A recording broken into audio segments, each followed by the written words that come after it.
Welcome back to Next Level Sim Gaming, and today we're diving into the Play for Dream MR, a new high-end standalone VR headset that's turning heads with its 8K micro OLED displays and Android-based spatial computing.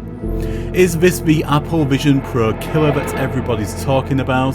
Let's unbox it, test it and see if it lives up to the hype. Hit that subscribe button and let's get started. So the Play for Dream MR comes in premium packaging, very sleek and very Apple-esque.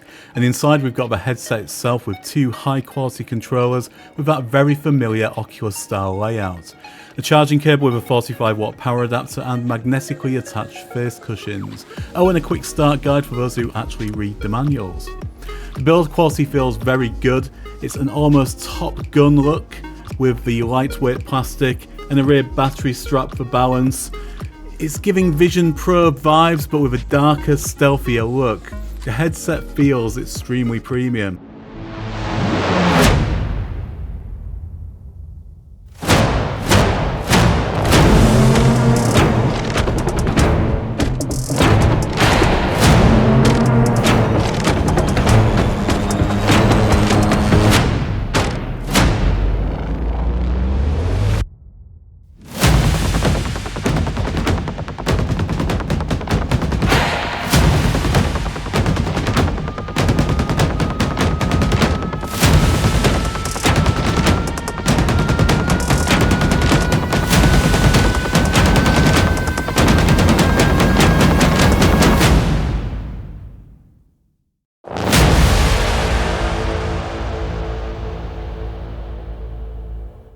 So let's talk specs. So the Play for Dream MR is powered by the Snapdragon XR2 Plus Gen 2 chip, delivering smooth performance for gaming and multitasking.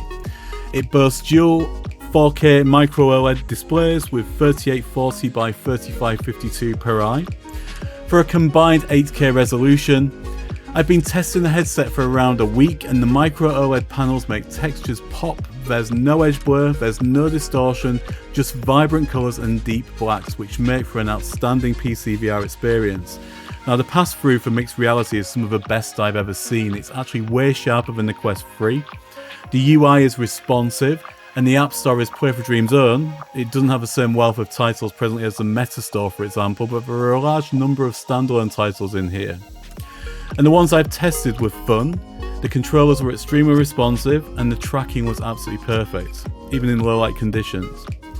Now the controllers are rechargeable via USB-C, and some have commented that this is a negative, whereas they see this as a positive, not having to pay for AAA batteries like the Quest 3. The charge lasts for a long time and the build quality is exceptional.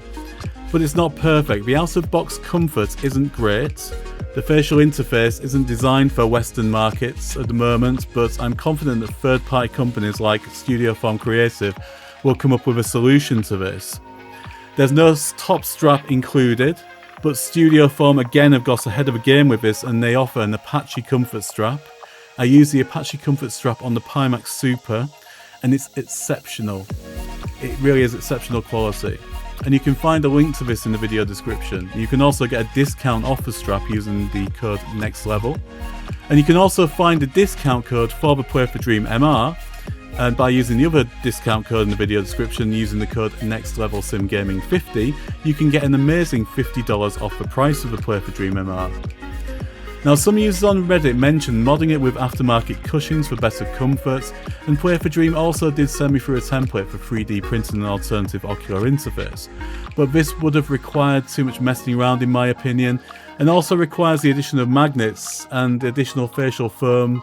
The design also seemed to extend too far away from a sweet spot for my liking, so let's hope that Studio Form Creative release that facial interface very soon. And then physically and aesthetically this headset will be perfect. So here we are, we're in the Play for Dream MR and we are in Formula 1 2025, and I deliberately wanted to test this game because on the Quest 3, if I was playing this on virtual desktop and all the same settings, we've got it on virtual reality high settings here. For one, you wouldn't be able to see anything in the distance, it's just a blurry mess. And for two, it's just a jittery mess as well. Now, Codemasters and EA have made some significant improvements to this game in VR recently, but in this, my god, it looks absolutely stunning. It really does. And I don't know what has been done with this virtual desktop monster mode, but it's as close to direct display port as you can get. And there is no higher praise I can give it than that. I am absolutely loving this liberating experience on this headset. So let's talk about visuals first of all. Visuals, it's got the micro OLED displays. They're the same displays I believe are used in the Mega X and also the Big Screen Beyond 2. So the visuals are absolutely stunning. It looks great. The field of view isn't anywhere near as what you're going to get on a Pimax Super, for example. And of course, if we're talking about PCVR, we're talking about headsets of this price. I do believe the Pimax Super is better for PCVR at the moment. But if we're talking about a wireless experience, if that's really important to you, and of course you wouldn't be watching this otherwise, then it's a fantastic headset. It really is. It's that good in PCVR. Now on Next Level Sim Gaming, obviously we're all about high-end hardware and high-end performance. So running an RTX 5090, and as always, I'll put the specifications of the PC in the video description and a clickable link so you can have a look at that as well, and the settings used in games shown as well. But it's a real liberating experience, I must admit, and I've never experienced virtual desktop running at what is perceivably direct display port quality. That is an amazing achievement, it really is. But those OLED lenses, again, going back onto them, you can't really appreciate them until you see them. It's all the blacks, everything is pin sharp. The visuals are just amazing, and on this particular title as well, as mentioned, if we're talking about the Quest 3 equivalents, bearing in mind I see this as a direct Quest 3 competitor due to the wireless capabilities and everything else, then the detail in the distance, I've never seen it look so good as what I'm seeing now on this game. Considering this is running a Wi-Fi 6E on virtual desktop, it's unreal. It really is. The detail is just absolutely immense, and I'm having no difficulty seeing every single detail in corner, in the distance.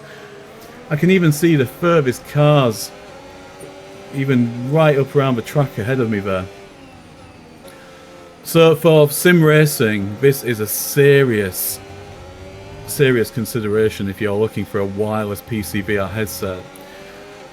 But on the negative side of things, and there is a big negative and a big issue with this headset, it's marketed as a wireless headset, and of course we're getting 1 hour battery life out of a headset if we're running on the performance levels I'm operating on now. That could be an issue for you. And if it is an issue for you, then of course you can also obviously use a pass-through charging. You can use pass-through charging capability using, for example, an AMVR cable that I'm showing on screen now. I've used it with that and it works fantastically, and it negates the issue of the headset needing charging. But you're buying this for its wireless capabilities, and of course if we're going down the route of having to have it plugged in to charge, then that could be an issue for you. And if we're going down that route, then why not choose something like a Pimax Super, for example? So guys, this time we're in Le Mans Ultimate, and my god, this is absolutely beautiful. It really is a visual treat. So the micro OLED lenses really shine through in this title, I have to say. The colours absolutely pop. It looks absolutely amazing. And as already mentioned, I believe that these micro OLED lenses that are in use in the Play for Dream MR are very much the same as what's used in the Big Screen Beyond 2 and the Mega X as well. So a real positive, and the colours just look absolutely beautiful, and there's no Miura, there's nothing really negatively that I can say about the visuals. The visuals are incredible, they really are, and in fact I actually let my partner try this headset on just to show her this particular title, and she was absolutely blown away by it. Now, the negative side of things is that the field of view is a lot smaller than, for example, the Pimax Crystal Light and the Pimax Super. But is it a deal breaker? I wouldn't say so, really. I mean, in this particular title, Le Mans Ultimate, you are sort of penned in by a safety cage to the left and right of you anyway, so you can't really see a great deal outside that initial peripheral view you've just got there. But my god, it looks absolutely amazing. Now the other thing as well, back onto virtual desktop monster mode, bearing in mind we're using this headset in an out of the box experience, the monster mode is just incredible. It really is. I mean, I'm using Wi-Fi 6E, not even Wi-Fi 7 here, and I'm getting no drop frames, I'm getting no distortion, no stutters. You know, everything is incredible. And if somebody was to put this headset on me and say, what is this? I would say, well, it's direct DisplayPort. First of all, it has to be. I'm absolutely in awe that this is running over a Wi-Fi connection. It's that good. It really is that good. So the positive aspects of this, if you're looking for a wireless headset, I don't think there's any better PCVR wireless headset out there, and that's a really strong statement to make. Now, bearing in mind we have got headsets on the horizon. We've got the Pimax Dream Air that's due to launch. We also have the Apple Vision Pro, but the Apple Vision Pro, well, that's unobtainium, isn't it? I mean, it's an absolutely crazy price. This headset is $2,000, and that's very expensive, but translating that into UK money, it's around £1,300 at current exchange rates. Bearing in mind, you can also get a $50 discount using the link in the video description if you fancy one of these. It's an incredible device, I have to say. If you can ignore the downsides to it, the downsides really only been two downsides I can tell you. The first one is the ocular interface is uncomfortable. It's not really that bad, I find, but other people have mentioned that they find it incredibly uncomfortable. That's dependent on face shape, obviously. I don't find it too bad, and it actually does have a really nice soft silicone insert in here, which is magnetic as well, so it's no worse than the Quest 3, really, the standard silicone interface that comes with a Quest 3, if we're looking at it like that. But that's a big detractor for many people, and many other reviewers I've noticed have really made that probably a bit more than what it really needs to be, because obviously third-party companies will obviously step in and create some interfaces that will work with this, I'm pretty sure. I mean, with the Pimax Super, for example, Studio Form Creative make an absolutely amazing Apache V3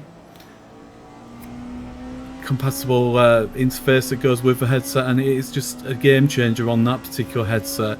The comfort of the Pimax Super out of the box is actually a lot better than this, but again, it's just testament to the fact it's not really a deal breaker in the respect that with simple accessories you can obviously change that quite easily. It's a magnetic interface that clips on and off. It's not going to be a major issue, obviously, if third-party companies do step in and make those interfaces to work with it. The other negative is that the battery life in the headset is not the best. It's a lot better after some recent updates that the headset's had since I got it. So it's had a number of updates I noticed since getting the headset around a week and a half ago. But the positives really outshine the negatives with this headset, I would say. The quality is really high. If you want it to be more than just a PCVR headset, of course it does all those other things. It's got mixed reality, and it obviously works with a number of titles that are akin to titles from the Meta Store. The Play for Dream Store is quite limited, very much like the Pico Store at the moment. But again, you've got a number of things that it does do that a standard PCVR headset doesn't do. And that in itself may make it a worthwhile purchase for you if you are interested in those other things. But for me, I'm testing it purely on the capabilities of being a PCVR headset.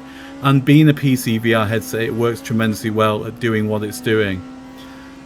And I can only really sing its praises in the respect that the micro OLED lenses are fantastic. The performance, the tracking and everything of the headset is amazing.